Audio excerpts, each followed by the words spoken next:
conversations. Looking forward to just really getting to know you and, spread this hip hop love and culture, my brother. Oh yeah, always, man. Peace, unity, love, having fun. There it is. There it is. All right, let's start at your humble beginnings. When was it that you really got into this hip hop thing? Well, I mean, like most people my age, I heard it on the radio. It was the Sugar Hill Gang. It was the Treacherous Three, the Furious Five. Um, Groups like that who had small deals, but their music still was filtering down to South Jersey, where I was born and raised. Um, and then just the older guys in the neighborhood who may have been like 18 or 19, who had little radios. They were playing it. It was this one guy who lived across the street from my grandmother. He would always sit on the porch and he have his radio out there, and he'd be playing like Rapper's Delight and stuff like that. And just like most young people, they were speaking in the language that I could understand and accept. So, I just gravitated towards it, and I just thought it was dope. I didn't think about doing it right away. I just like what I heard, and like most kids, just repeating the lyrics and dancing to it. It wasn't until years later, I believe when I was like 13 years old, me and Wise, we started to kind of mess around with it, kind of flirt with it, freestyling and stuff like that. There was a kid in the neighborhood who was playing Run DMC, Sucker MCs. And I think that's when I really just got the bug to be like, you know what? I want to try this, and because the raw beat, that boom boom cat boom cat boom boom cat boom cat. 2 years ago, a friend of mine asked me to say some MC rhymes, so I said the rhymes I'm about to say. The rhymes were deaf, and then it went this way. Boom boom cat. I'm like, oh yeah, I love music, R&B, jazz, all of that because my parents listened to it. But the youthfulness of hip hop and just hearing it over those raw beats, it just had a whole nother impact on us. And me and Wise, we started making little demos at my grandma's house on her little component set. We would set up a radio and we would play the instrumental beat of Sucker MCs, and then we would hit record on her component set and put our head in between the radio and the component set and freestyle a demo, and then take it back around the way and let people hear it. Some people thought it was trash. Some people was like, they was just impressed at the mere fact, we had a demo, as we thought at the time. And years later, when we met back up, we still was doing it. So, by this time I had turntables, microphones, the whole bit. Wise was right, and he was a part of another crew called the Magnetic Building Factors.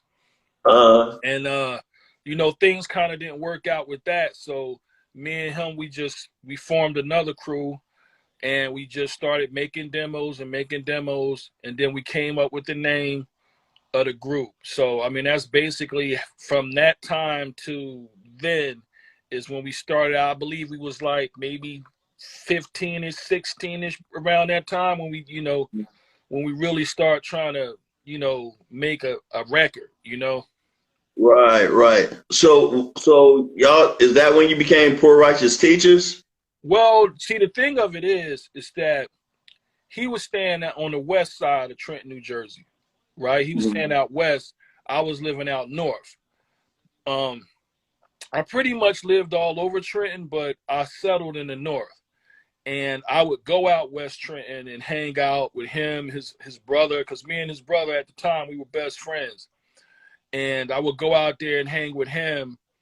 And by the time I left from hanging around there, I started hanging in the projects where I lived. Wise had already got the name Wise Intelligent from his brother. So he was a 5%er. And then where I was living was called Divine Land. And basically it was just full of 5%ers. You know what I'm saying? You couldn't walk to the store without running into a 5%er. So, you know, they was the guys with all the swag, all the jewelry and all that stuff. So naturally as a young kid, you know, I kind of gravitated towards that. And, you know, I got some lessons from a brother named Born Perfection. And we would have little ciphers at his house. So by the time me and Wise met back up, my name was Culture.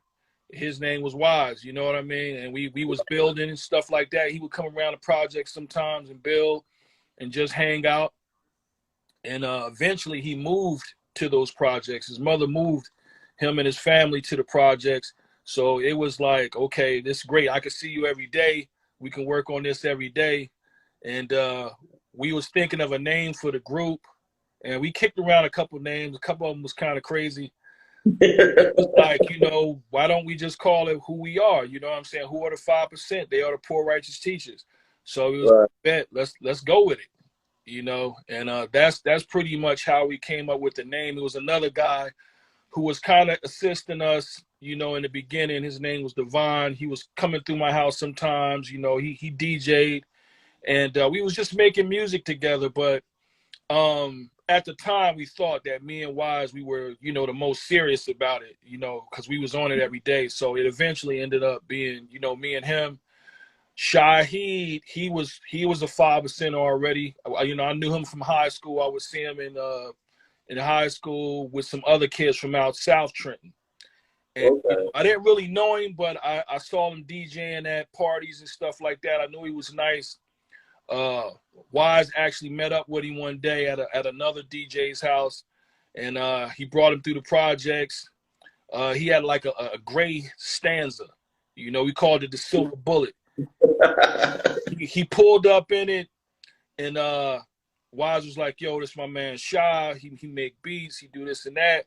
I was like, cool, bet. So we hopped in his whip. We drove around all day with him. By the time we got out, I was like, yo, let's put him in the group. You know, Wise was like, yep, that's what I was thinking. So Yeah. we asked him, he was with it. We had already had like Time to Say Peace and Butt Naked Booty Blessed done already. You know what I mean? So he listened to that. He was like, yo, it's dope. And you know, the rest was history. You know, Shy started coming through. We was hanging out and everywhere, you know, everybody just seen us together all the time, you know. And yeah, that's pretty much how the group was formed. Now y'all had a very unique sound. Like y'all had a real unique sound, in my opinion. What was like the inspiration behind y'all sound? Because it just felt very unique. Because I remember the first time I heard y'all, like they just sound different. What would you say was behind that? Well, I think Trenton kind of had its own sound. You know, that area of Jersey, we kind of had our own sound because we was nestled in between Philadelphia and New York. We was maybe like an hour, 20 minutes or whatever from New York, and then maybe like 40, 45 minutes away from Philadelphia. So, and then we kind of had our own flavor. We listened to a lot of dancehall music, you know, not Bougie, I'm about to say Bougie by the time. We listened to like Geeka Mouse, you know what I mean, Yellow Man, Sugar Minot, Welton Irie, Peter Metro, Tiger, you know, all of this stuff. So, you know, it just naturally blended in, you know. We used to be sitting around chatting and all of that. So it was like, it just came out that way, you know. I guess you kind of regurgitate what you take in. Right. And so we was taking in all of this different music, and when we went to create, it just came out, you know, like all the singing, and then listening to other hip hop artists. You know what I'm saying? Like Biz Markie was one of the artists that RIP Biz Markie, but he was one of the artists that I liked a lot. Actually, Nobody Beats the Biz and all of that stuff, I think was some of the first albums I actually bought, with Classic. TJ Swan and all that stuff on there. So like on Shakila, when I was singing and all that, I was like, yo, if TJ Swan could do it, then you know what I'm saying, I'm gonna do it. Right, So right. like, you know, you had to be Luther Vandross or nothing like that to get on the track. So I was like TJ Swan doing it, and then, you know, other artists, I was like, man, hey, you know, just do what you feel. So that was pretty much it. And we always tried to kind of approach the track differently. You know what I mean? So it wouldn't sound like the same old same. And we was listening to Just Ice, KRS-One, the Supreme Team. Yeah. So, you know, Rakim, obviously, because when he came out, we was already 5%. So when we heard it, we was like, oh, he one of us. You know what I mean? Yeah. So we was like, okay, we could talk about that too. I guess, I mean, you know, I guess we could put some of that on wax. So I think all of it just came together, you know, as a combination. And then me going in and out of some of his lyrics was a result of him recording at my house. Like, he used to come through my house. That's where our studio was. And Mm. we was always doing it. And I was listening to the demos. So I knew the lyrics. So when we went in the studio, he actually, you know, wrote me in to a couple of joints, because when people heard me doing that, they was like, I like how that sound. So we just followed success. You know what I mean? If people enjoyed it, we just stuck with it. Yeah, cause I was just like digging. I remember the very first time I seen y'all like on Yo MTV Raps. I was like, these kids is dope. You know what I'm saying? Cause like I'm all the way out here in Ohio. You know what I mean? Mm-hmm. But I've always been a hip hop head, so I was just keeping up with everything. And I just noticed, I like they sound is just so unique, man. Mm-hmm. Y'all really brought it. You know, and how do you feel about that era as a whole? I mean, it was so dope. I wish I would have recorded more of it. You know what I mean? Like, I would have caught more of it on camera. But for us, I don't think. I mean, we believed that it would be around, but I don't think we kind of knew what we were a part of at the time. Like, you know, what was actually happening, because our main thing was just like getting out of the poverty state that we were in. You know what I mean? Like, most people, like, you know, we want to change our social condition, our economic condition, and we just, you know, want to just survive what we were going through. You know what I mean? So I don't think we was like, yo, I'm gonna record myself, you know, putting on these pair of British, or I'm gonna record myself putting on these Bally's or Timberlands. It was just everyday life for us. So it wasn't, you know what I mean? Like, other people, Just in the moment. yeah, other people was recording, but we was just like, okay, you know, we just wanted to get to the beats and the lyric part of it, but it definitely was a culture for us. You know what I'm saying? It was definitely a culture. Wise was also a graffiti artist. You know, we both was popping, breakdancing. The first group I was in was called the God Squad, and I was doing the beatbox for them. It was a couple, you know, older 5%ers. And, you know, my first introduction to the group was doing the beatbox, you know, so, and we had a song called Rock the Audience. Mm. And it's ironic that, you know, our first hit as Poor Righteous Teachers would be Rock This Funky Joint, which we got from Do the Right Thing from the mayor when they ran out of Miller High Life. And he was like, Yeah. y'all better get some more Miller High Life in this funky joint. You know, so we was laughing off that, and me and Wise was talking about it later, and then, you know, Wise had wrote something to it, and it just, you know, it was what it was. But we were just, man, having fun. I mean, Tony D, obviously, at the time, RIP Tony D, um, he kind of brought that Jersey sound. You know, to me, he was one of the premier producers in the area. I mean, he produced YZ and so many other artists from the Boulevard Mossy from the area, and he had a sound that was unique itself. So he helped to add to our sound. He used a lot of breaks that had the little hums in them, you know, little moaning and stuff in them, you know. So that accompanied with Wise stutter style, and then me, and then, you know, all the antics that I was putting on the tracks. You know, it kind of all came together. And Shahi with his talking hooks, you know, Shahi tried to make, when he scratched, he tried to kind of like rhyme or talk with his hands, so to speak. So Right. he would be like, rock that, flip it funky, chip it on. Or he was Yeah. like, say, turn it up. It's all right. Pure, pure. So he tried to kind of say something with his, you know, with his scratches more than just one scratch. Because Right. a lot of times back then, you know, people would scratch, but it would be like one word. Like if the song was called We Dope, it'd be like, we dope. We dope. We dope. And Shahi would probably be like, check it out, y'all. We dope. That's that. You know what I mean? Yeah. He would try to, Adding on to it. yeah, he would try to add on to it because, you know, that was just his way, you know, those talking hooks. And, you know, that was just part of it. So I think it was like those elements, because once I saw we had like Shy, which was, he was real dope. Like he was like a DJ. He wasn't just and a dope producer. He produced 18th Letter for Rakim, and he produced some of the earlier Destiny Child's joint. He did a remix for 112. So he was more than just a DJ. He was a producer, and he could like when we was on tour, we would give him like, you know, 10 minutes or so, and he would just do all these tricks and stuff. So he was a legit DJ. So all of those elements came together with Tony D, and you know, I couldn't see us not coming out with something worth listening to. You know what I mean? I'm not gonna say that we knew everything would be just fire, but we knew that like we were going to make some music. You know what I mean? With all those people. So yeah, that's pretty much what it was. I think, you know, and it was a democracy. You know, it wasn't one individual trying to overwhelm or saying, yo, this how it's going to be. You going to do this, you going to do that. No, it was just like, you know, me and Wise would go in the booth. We get with Tony, lay the track. Sometimes we would give him records to sample. We just go in, and then we get a song to Shy, come back in, and he did what he did to it. Man, y'all had a very unique way of dropping knowledge, but y'all, it was party joints. Yeah. Yeah. That was, I miss that, man. Yeah, and see, the thing of it is Wise is so serious. You know, at a young age, he was just a very serious individual.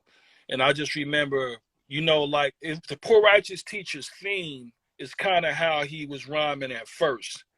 You know, with it, as the mind gets hot, the brain gets like a heater. Wise, Poor Righteous Teacher is true. I'm going to teach you from knowledge to born, from dust to dawn. My word is born.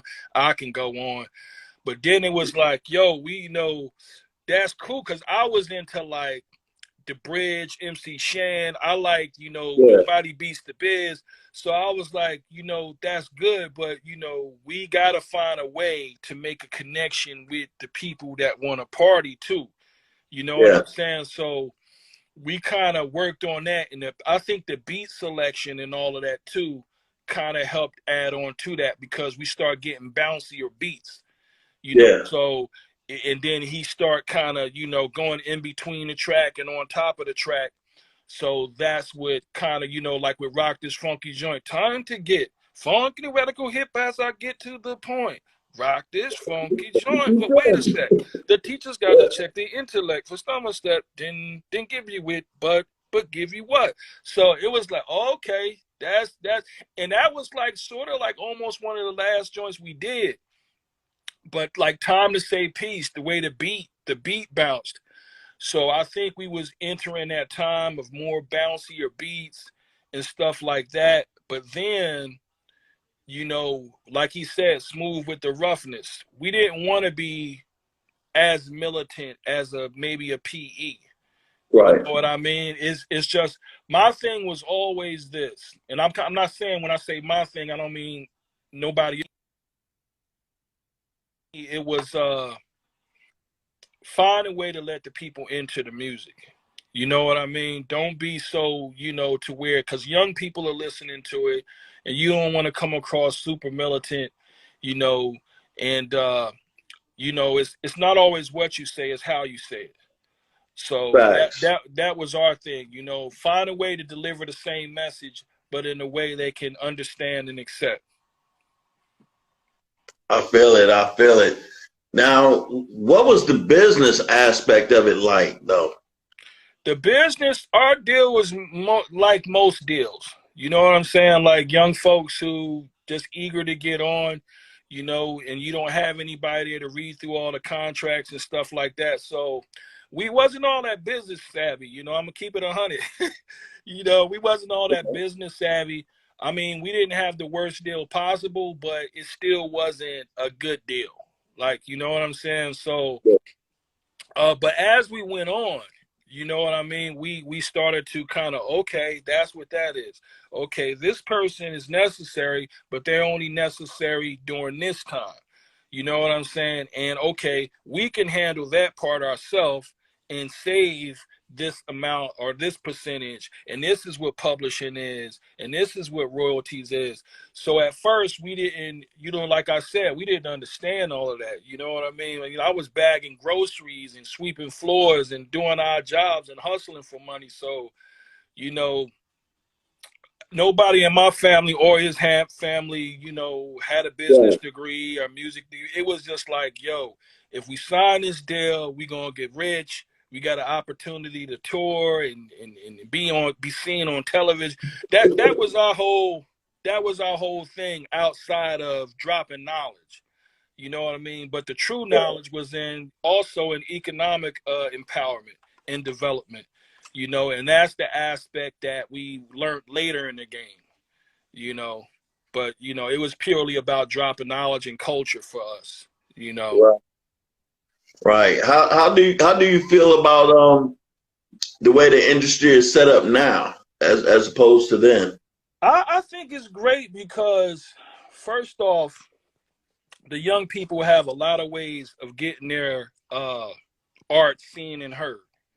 With the internet, and just technology has come so far, whereas you can write a rhyme, you can record it, you can mix it, edit it, you can shoot a video for it, and you can market it and sell it in a day if you're diligent enough.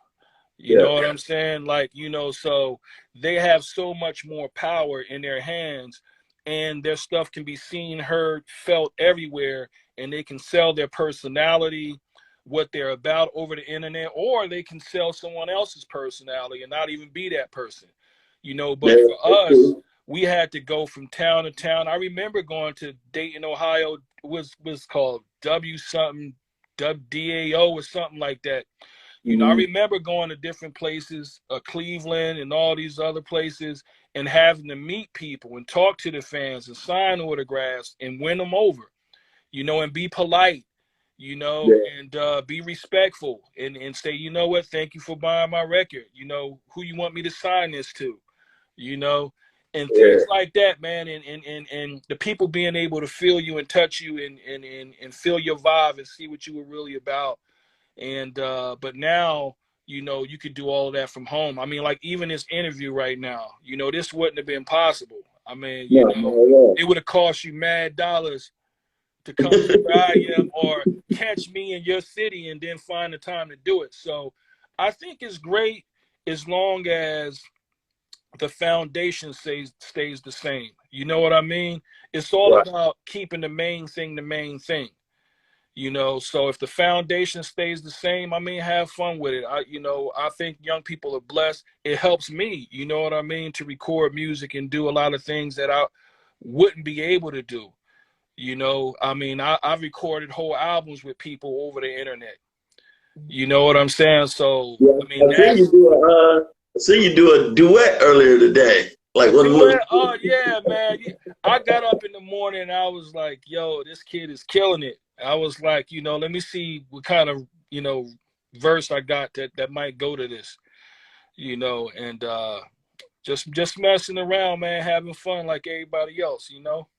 Yeah, that's the bottom line. Having fun and enjoying what you're doing.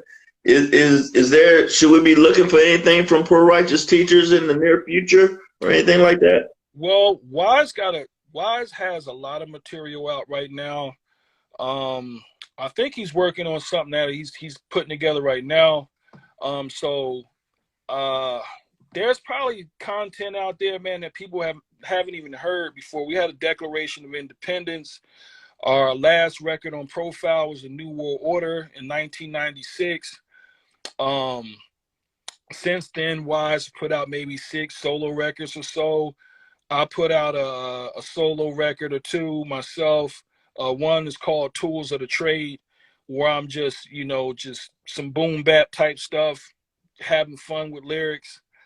Uh, then I did a album with a guy named Neff 150.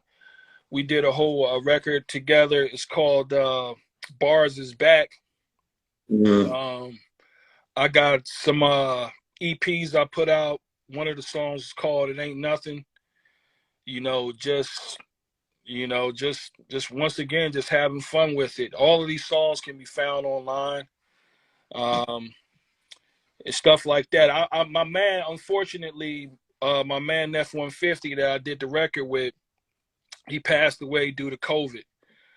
Sorry to hear Yeah, that. yeah, man. I mean, like we had just finished the record, and I think he had some pre-existing issues, but it was a sad thing, man. It was a tough hit because we had just shot some videos for it, which is on my page. If you look on my page, you will see some of the songs. Um, yeah, a song called Jules was the last video that we did, and yeah, man, shout out to my man F-150, RIP, rest in peace. And I'm still promoting that record right now, talking to a Okay. few people to see if I can get somebody to pick it up. But yeah, man, we got a lot of material out there. We just was inducted into the National Hip Hop Museum out of Washington, D.C. with my man Jeremy Beaver. We did that. Congratulations. Congratulations. Yeah, man. Yup. And then after that, I think it was like Slick Rick, Houdini, UTFO, Coogee Rap, and a couple other people. They had the induction in Atlanta. Ohio would probably be a dope place to do one too. Yeah. With the history of music and all that stuff out of there. But yeah, man, it was real dope, man. I mean, I'm just enjoying life right now, man. Taking it easy. I got the Hip Hop's Top Chef page where I'm just showing some of my culinary work. Okay. Okay. Also is just another passion of mine. And yeah, man, just having fun with it. That's what's happening. You plan on opening up a restaurant anytime soon or anything? Most definitely, man. I have a barbecue sauce and rub. The barbecue sauce is called Put It In There. The seasoning is called Put It In There, and it's a seasoning and rub that you can use on seafood, pork, beef, and you can smoke with it. And the barbecue sauce is dope because it's not too sweet and it's not that spicy. But I've been having a lot of success with that. So I'm just pushing those products, man. You know what I'm saying? The whole entrepreneur thing. I mean, hip Yeah. hop artists have an opportunity right now to do a lot more than just rap. Once you create a brand, you can use that brand to promote, a lot of other things that you're into.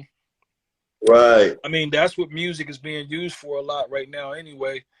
So yeah, man. And then Wise, he's rolling with Rap Snacks now. I don't know if you're familiar with that snack food company. Yes, I am. But Yes, I am. he's the part of the nonprofit portion of it. And he has a thing he called Intelligent Seeds.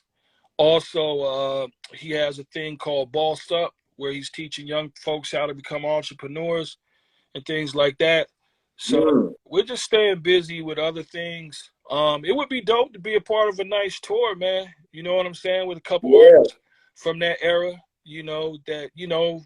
because I remember we went out with a Ice Cube, Too Short, Yo Yo, D Nice. It was a nice little mixture there, and I think that's one of the things that I'm missing right now in hip hop is the fact that just bringing everybody together under one roof, Yeah.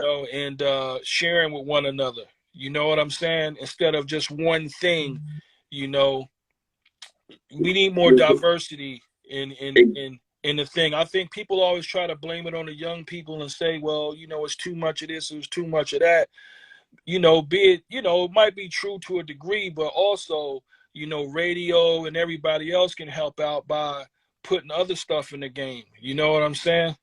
And that's what we Exactly. had. And that's what we had coming up. And if I say I miss anything, I miss that. I miss the diversity of, because you learn a lot from each other.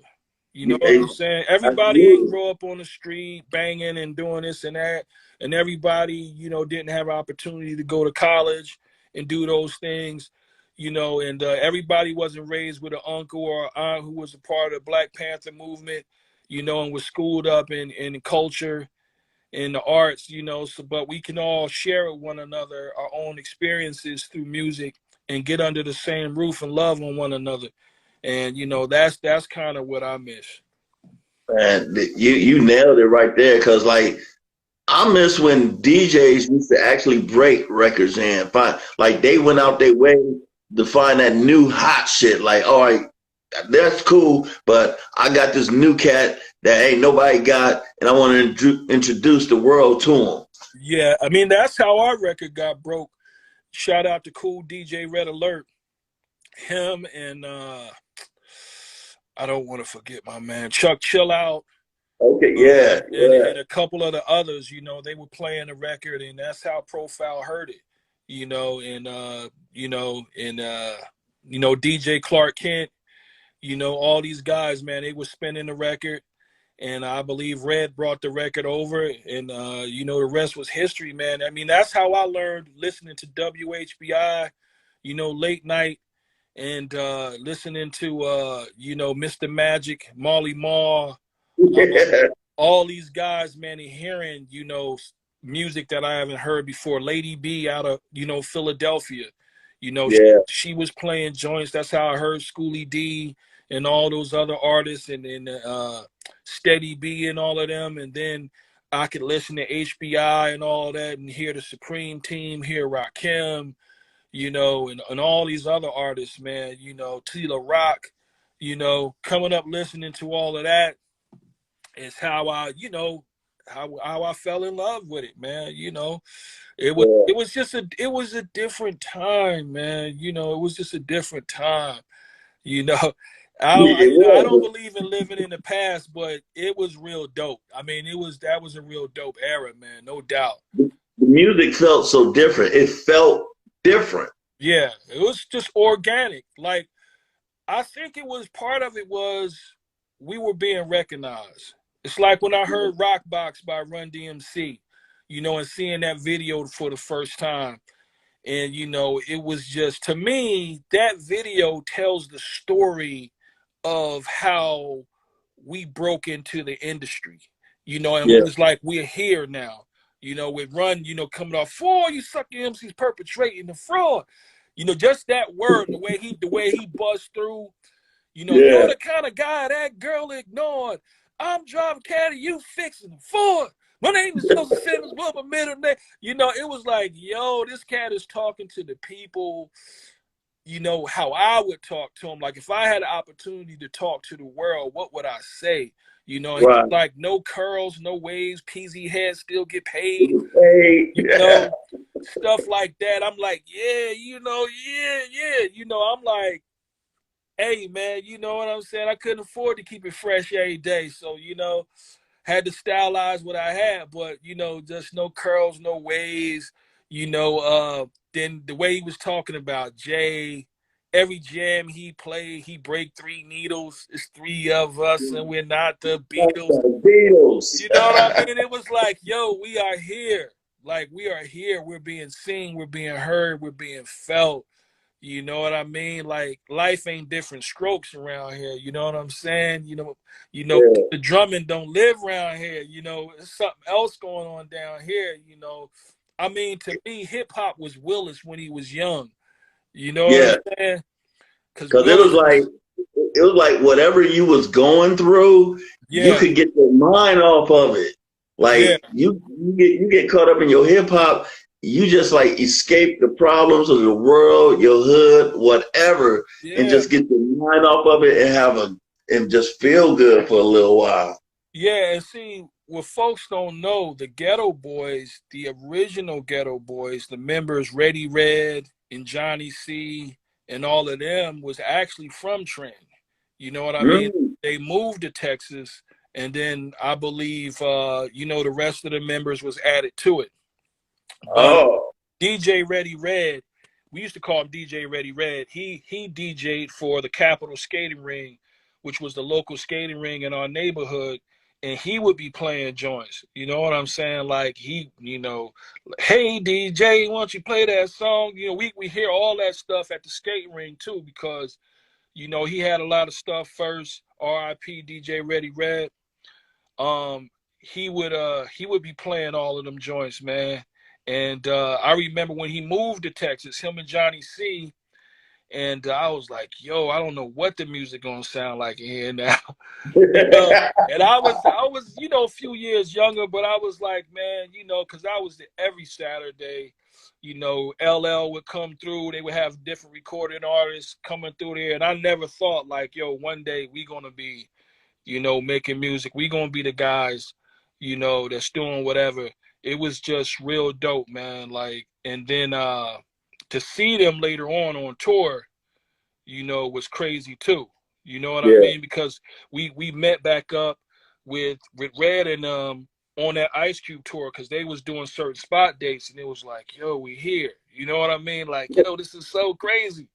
Because I was fans of theirs, so it was like, yo, we all here right now. Just like with Jay-Z, you know what I mean? Jay-Z, he used to hang down in Trenton, New Jersey. He came down, and it was a guy named Gary King. We called him Boo Boo. Mm-hmm. He was, he was a little hustler from the neighborhood, and he kept telling me, he was like, "Yo, your man Wise nice, but I got somebody for him." And I'm like, "Yeah, whatever." I said, when you get him, let me know. Right. Not knowing who he was talking about, and I remember Jazz had the song Hawaiian Sophie out, but I Right. didn't know who Jay-Z was. I had just heard of the Jazz, you know. Right. And one day he came through the projects, knocked on my door. He got Jay-Z with him, and he was like, "Oh, okay." He was like, "Yo, what's up? Me and my man, we ready." I was like, "Okay." So I tried to bring him in the house, but my mom was like, "No music today." No loud music and all that. I said, "Okay, well, let me get Wise." So I went across to the next building, got Wise. He came down, and we took it to the parking lot. And him and Jay was just going bar for bar. It was dope. It was real dope. So See, that's when you need that camera. that's what I'm saying, man. Because it was like Wise was saying this super deep stuff, like coming for Jay-Z, and then Jay-Z was saying this funny stuff. What's the big the I was like, Yeah. oh snap! It was if you was there, you was just like, man, like this is. And at the time, once again, nobody's thinking like, because nobody had that kind of technology. You understand Right. what I'm saying? To have a cell phone was just, I mean, unheard of. Yeah. And just to be walking around with a video cam and knowing what to do with it, that was Yeah. something else too. But we just didn't know, man. And then from there, cause Jay was hanging out East Trenton mostly. You know what I mean? We was from North Trenton, and so I would go out East Trenton sometimes and hang out with Jay and just kick it to him. You know what I'm saying? He was real cool kid, man. You know what I'm saying? Like, you know, um, and then I remember like I think we was hustling up some studio time, and I sold one of my gold chains to him to get Mm-hmm. studio time. It was a Turkish rope Mm-hmm. like it's a link. Then later on, I see him with it on one of the album covers. You know what I'm saying? Because I was like, I wasn't, I stepped away from the whole hustling thing. You know what I mean? Because Yeah. I didn't have the stomach for it no more and all that stuff. And I was, we were trying to live our lessons. You know what I Yeah. mean? And we couldn't do that and be on the street hustling and all that stuff in that way. So we cut all that out, and we just was just going for music. Got little odd jobs, little part-time jobs. They ain't last long because we couldn't be there, because we was pursuing music. But we was just doing what we had to do. But yeah, that was dope. Then later on, we saw Jay-Z. I forgot where we was at, but we saw him and Jazz together, and we was on tour once again. It was super dope. We was like, yeah, kind of shook hands in the whole nine. Yeah. So yeah, it was dope, man. I mean, yeah, that was real dope. Is there is there any regrets about anything you've experienced? Do you have any regrets about anything? In the music industry, Yes.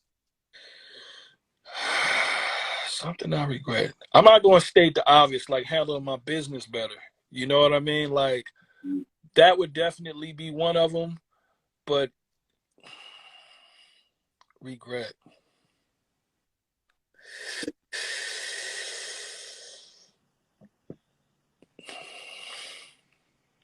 can't really say, man. Like I can't really think of off the top as far as a regret, because when I look back and I look at my life now, I believe I made the best decisions I could based on the information I had at the time. Right. What's most important to me is my family, my wife, my children. You know what I'm saying? All praise is due to the Most High God. I had an opportunity to be a part of the culinary industry, which was another dream of mine. I can't really say, man, because looking at things in the That's way they beautiful, are man. now, I would say that what we had was right. You know what I'm Yeah. saying? As far as poor righteous teachers, the message that we had and what we was doing and what we was bringing to our peers and the young people, it was the right thing. And, I'm not hurting for nothing. You know what I'm saying? I'm not rich, but I don't, I get up, I got food, clothing, shelter, you know what I'm saying, every day. So I just, I can't say, man, I'm not capping either. I just, you No, know, I feel you because a lot of times it's like, especially once you establish a level of peace for where you're at now, yeah, it took that, what yeah. high or low, it took that to mold you to where you are today. So I fully get it. Yeah, I mean, I look at things and be like, I just put up a post yesterday, I believe, and it just said, I thank the Most High God for closing a lot of doors for me. You know what I mean? Yeah. Because I look back now, I probably would have destroyed myself, because initially, I had knowledge of self, but I was definitely a street kid, man, with all the trimmings, you know. Yeah. You know what I mean? Like, wise, we all grew up in the hood, but I was in the street, you know what I mean? And I lost a lot of good soldiers to a lot of different things. And by the grace of God, I was able to keep my family together. My daughter just got married, this past month. I was able to walk her down the aisle and see all that stuff happen. So Oh, that's dope, man. I That's dope. you know what I'm saying? And I just believe that I'm definitely what I was meant to be. You know what I mean? And I think that, that's what I believe, and regrets, I don't know. If I say it's one thing I regret, I wish I could have done more for our people financially.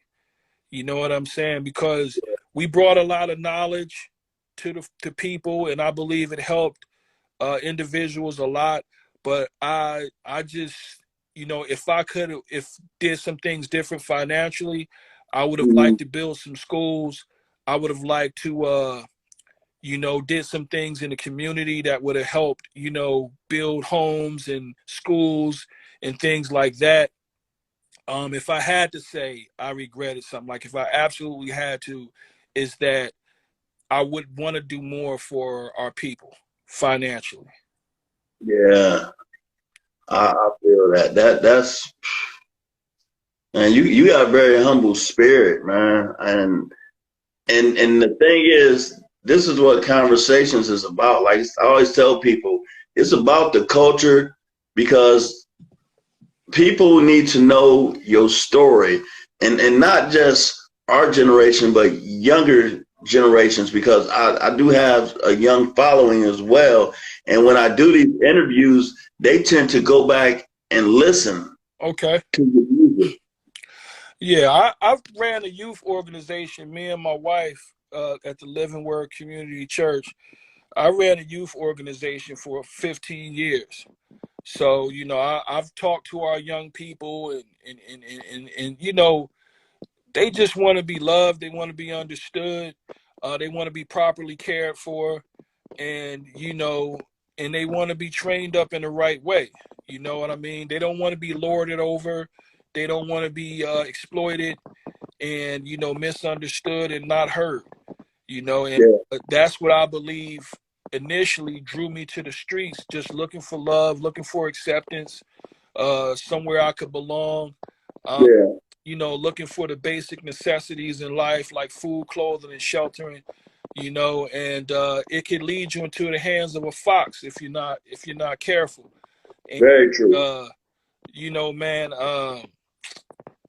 that's the one thing that I appreciate about Wise. You know what I mean? I send him jokes every day. He send me back jokes, and you know we just laugh. He's doing his thing. I'm doing my thing over here, but that's the understanding that we have is that what we did was right, you know, and I wouldn't mess that up for anything. So you know, I wouldn't chase a dollar bill and create some art just to make some money off of it, you know, because there's other ways to make money. You know what I'm saying? Like, Yeah. and that's why I do the barbecue sauce, and that's why I do all of that stuff.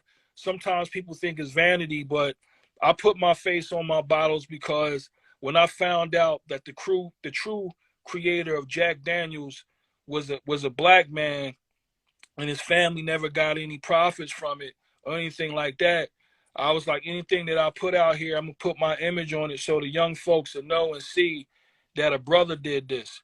You know what I'm saying? Like, there's no question who created it or who was a part of it.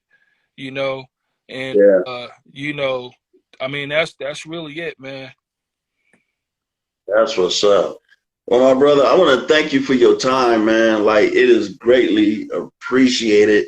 You've been so inspirational and knowledgeable about everything you brought to the table, man. I just really appreciate you and just appreciate your time. Man, likewise. Thanks for creating the platform, man, to get these messages out and to give people like myself an opportunity to speak to the public and just let them hear my heart. You know what I'm saying? And understand that, you know, look, man, we love you. Always have, always will. You know, Yeah. most Because I always, definitely. cause I always tell people conversations, I don't do drama. I don't care who's sleeping with. I don't do the clickbait. Yeah, Try to, I yeah. like, if it's boring, okay, so be it. But I like to take pride in my content. There you go.